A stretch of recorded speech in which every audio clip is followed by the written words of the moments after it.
Семья Охлопковых в селе Хатасы проживает совсем недавно. Строительство дома началось в прошлом году и закончилось летом текущего.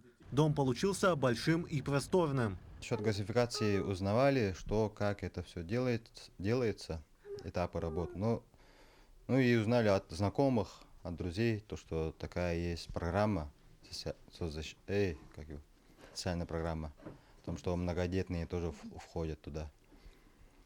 И пошли туда, Сахатранснефтегаз, там и проконсультировались, узнавали, что надо, как это делается, все нам объяснили. Поздравить семью Охлопковых, чей дом стал 10-тысячным объектом президентской программы, прибыл глава республики Айсен Николаев.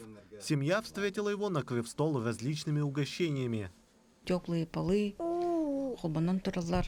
Дети очень рады, босиком бегают, очень рады теплу. Ну и вот готовить это и дешевле, и быстрее с газовой плитой.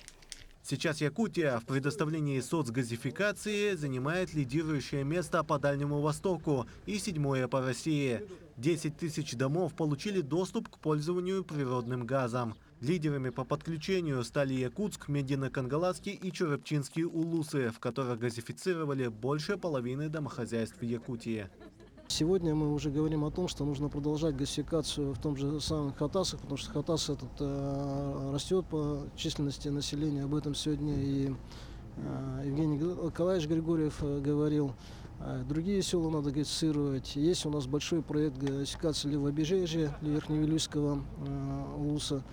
Большой проект, который мы тоже должны реализовать.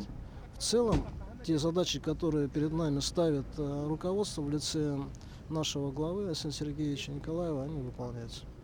Программа продолжает свою работу по газификации домохозяйств республики. Ее может получить бесплатно любая семья, чей участок и дом уже зарегистрированы.